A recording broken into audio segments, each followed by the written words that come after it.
प्रिय आत्माओं, जय श्री कृष्ण मित्रों। स्वागत है आपका हमारे चैनल श्री राधा कृष्ण साधना में। श्री कृष्ण कहते हैं, जब आत्मा जागे तब जीवन बदलता है, जब मार्ग नहीं दिखता तब मन डगमगाने लगता है। मित्रों, जीवन कभी शांत झील की तरह नहीं होता, वो हमेशा लहरों से भरा रहता है। और जब ये लहरें हद से ज्यादा तेज हो जाती हैं, तब मन डगमगाने लगता है। कुछ वैसा ही अर्जुन के साथ हुआ। अध्याय 1 में अर्जुन की दुविधा, उसका विषाद, उसकी मनःस्थिति देख चुके हैं। लेकिन अध्याय 2 में श्री कृष्ण की वाणी आरंभ होती है, और वहीं से आरंभ होती है मानवता के भीतर आत्मज्ञान की यात्रा। अध्याय 2 केवल एक संवाद नहीं, एक क्रांति है। ये अध्याय बताता है, जब मन हारे तब आत्मा को जगाओ, जब मोह छाए तब विवेक को साधो, और जब जीवन ठहर जाए तब श्री कृष्ण को सुनो। तो मित्रों, आपसे विनती है, अभी आपने हमारे चैनल को सब्सक्राइब नहीं किया है तो सब्सक्राइब कर लें, ताकि हर प्रेरणादायक वीडियो आप तक पहुंच सके। श्री कृष्ण जी ने पहला प्रहार किया कि अर्जुन पर, यह मोह तुम्हें शोभा नहीं देता। जैसे ही अर्जुन कहता है, मैं युद्ध नहीं करूंगा, श्री कृष्ण उसकी ओर देखते हैं और कहते हैं, क्लैब्यम मास्मगमः पार्थ नैतत्त्वयुपपद्यते। हे पार्थ, ये कायरता तुम्हारे योग्य नहीं है। यह श्री कृष्ण की पहली प्रेरणात्मक चोट है। वह अर्जुन को दया, मोह, संदेह और शोक से ऊपर उठने को कहते हैं। कभी कभी जीवन में हमें चाहिए कोई जो हमारे भ्रम को तोड़े, हमारी झूठी दया को हटाए और हमें हमारी वास्तविक शक्ति की याद दिलाए। और श्री कृष्ण यही कर रहे हैं। तू अर्जुन है, तू योद्धा है, उठ। आत्मा जीवन की अमर चिंगारी है। और अब श्री कृष्ण अब आत्मा का ज्ञान देना आरंभ करते हैं।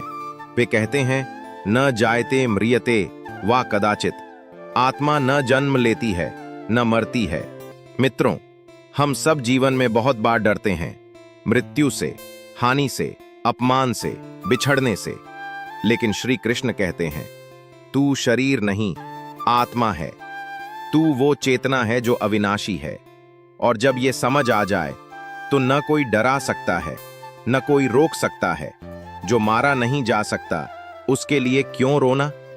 श्री कृष्ण एक गहरा प्रश्न पूछते हैं। जिस आत्मा को अग्नि जला नहीं सकती, पानी भिगो नहीं सकता और वायु सुखा नहीं सकती, उसके लिए तुम शोक क्यों कर रहे हो?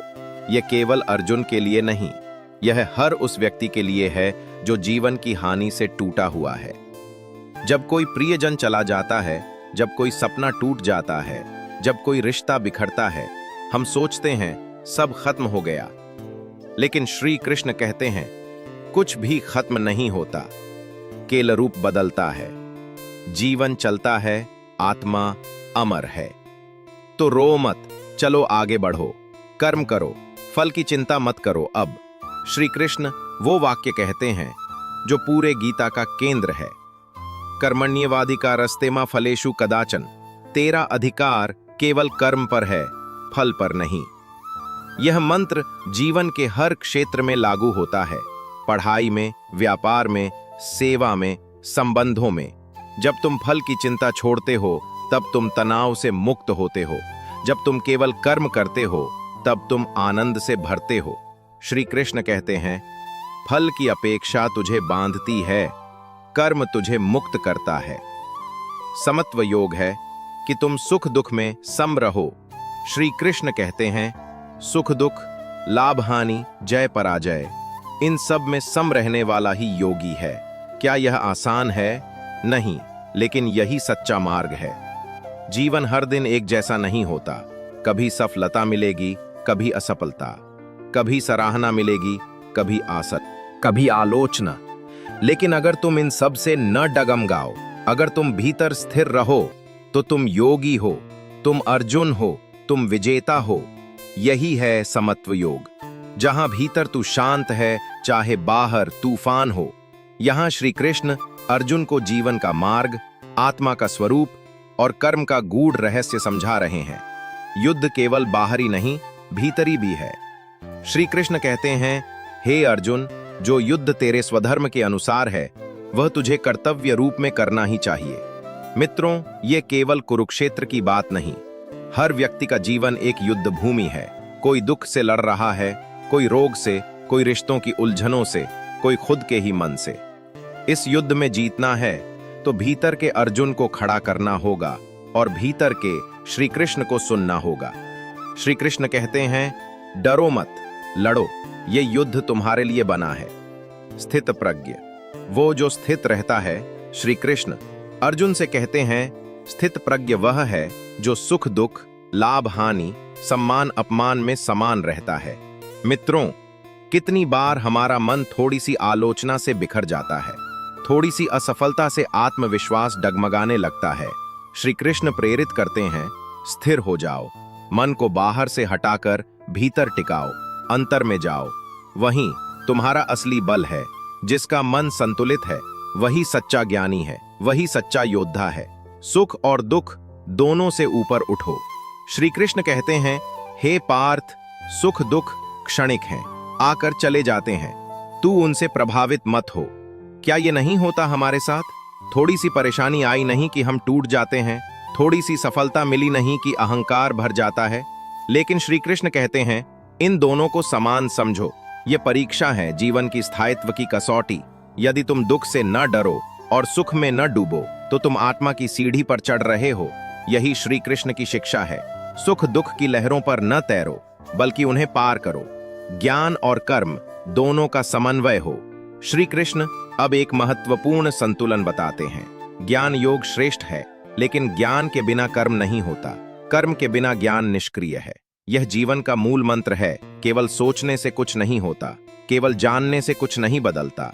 जब ज्ञान कर्म में उतरे तब वो जीवन को बदलने वाला बनता है। श्री कृष्ण कहते हैं, ज्ञानी, यह एक बहुत ही महत्वपूर्ण शिक्षा है। तुम वह नहीं हो जो टूटता है, तुम वह हो जो देखता है। तुम वह नहीं हो जो पीड़ा में डूबता है, तुम वह हो जो पीड़ा को पार करता है। श्री कृष्ण प्रेरणा देते हैं, तू शरीर नहीं है, तू आत्मा है, और आत्मा पर कोई क्षति नहीं हो सकती। जब यह ज्ञान भीतर बैठ जाए तो न हार डराती है, न मृत्यु ही डराती। अपने कर्तव्य से भागना अधर्म है। श्री कृष्ण अर्जुन से स्पष्ट कहते हैं, यदि तू युद्ध से पीछे हटता है तो तू अपने धर्म से विमुख होगा और लोग तुझे कायर कहेंगे। मित्रों, आज युद्ध भले तलवारों का न हो, लेकिन हमारी जिम्मेदारियां, जीवन की चुनौतियां, समाज के प्रति उत्तरदायित्व, ये सब आधुनिक युद्ध हैं। श्री कृष्ण कहते हैं, कर्तव्य से भागना आसान है, लेकिन उसकी कीमत आत्मा को चुकानी पड़ती है। सम्मान की रक्षा कर्म से होती है, पलायन से नहीं। उठो, कर्म करो, यही धर्म है, यही श्री कृष्ण का मार्ग है। सम्मान और अपमान दोनों में सम रहने वाला ही ज्ञानी है। श्री कृष्ण कहते हैं, लोग तेरा अपमान करेंगे और वीर योद्धा तुझे कायर समझेंगे। आज की दुनिया में हम भी इससे जूझते हैं। दूसरों की बातें, उनकी सोच, उनकी आलोचना हमें रोकती है। लेकिन श्री कृष्ण हमें आत्मबल की राह दिखाते हैं। जो सच्चा है उसे दुनिया के शब्द विचलित नहीं करते। यह कहा प्रेरणा है, तुम्हारा कर्म तुम्हारा उत्तर है। दुनिया की बातों को तुम्हारी आत्मा से बड़ा मत बनने दो। कभी सम्मान मिला तो अहंकार न आ जाए, कभी अपमान मिला तो आत्मविश्वास न घटे। यही श्री कृष्ण का संतुलन है। बुद्धि योग, विवेक से कर्म करना ही श्रेष्ठ है। अब श्री कृष्ण कर्म और बुद्धि को जोड़ते हैं। वे कहते हैं, बुद्धि युक्तो जहाति उभे सुकृत दुष्कृते, अर्थात बुद्धि संयुक्त व्यक्ति पुण्य और पाप दोनों से ऊपर उठ जाता है। यह संदेश अत्यंत प्रेरक है। कर्म करना आवश्यक है, लेकिन विवेक पूर्वक करना, यही बुद्धि योग है। श्री कृष्ण कहते हैं, भावनाओं से नहीं, बुद्धि से चलो। राग द्वेष से नहीं, धर्म से चलो। जो निर्णय बुद्धि से होता है वो जीवन को ऊपर उठाता है। जो निर्णय भावनाओं से होता है वो भ्रमित करता है। निष्काम कर्म है संपूर्ण स्वतंत्रता का मार्ग। श्री कृष्ण अब गीता का सबसे ऊंचा सिद्धांत बताते हैं। योगस्थः कुरु कर्माणि संगम त्यक्त्वा धनंजय, अर्थात योग में स्थित होकर कर्म करो और आसक्ति को त्याग दो। यह जीवन का सूत्र है। कर्म करो, लेकिन फल की अपेक्षा मत रखो और सफलता और असफलता को ईश्वर की इच्छा मानो। यही निष्काम कर्म है, जहां व्यक्ति कर्म करता है लेकिन बंधता नहीं, जहां वो कार्य करता है लेकिन तनाव में नहीं आता। निष्काम कर्म वह दीपक है जो हर परिस्थिति में प्रकाश देता है। श्री कृष्ण कहते हैं, तुम स्वतंत्र तभी होगे जब कर्म करते हुए आसक्ति छोड़ दोगे।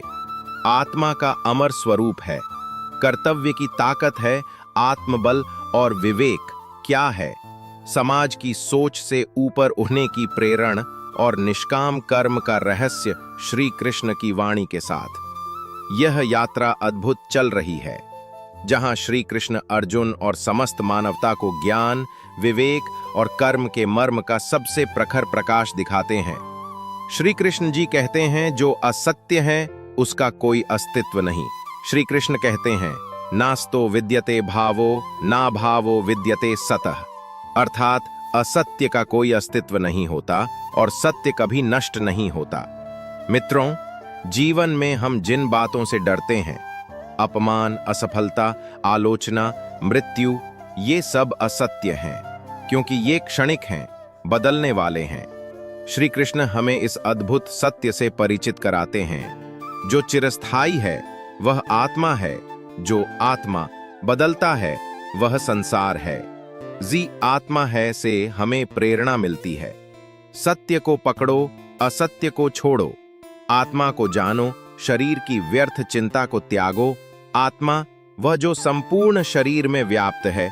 श्री कृष्ण कहते हैं, अविनाशी तु तद विद्धि येन सर्वमिदं ततम, अर्थात जिससे सारा शरीर व्याप्त है वह आत्मा अविनाशी है।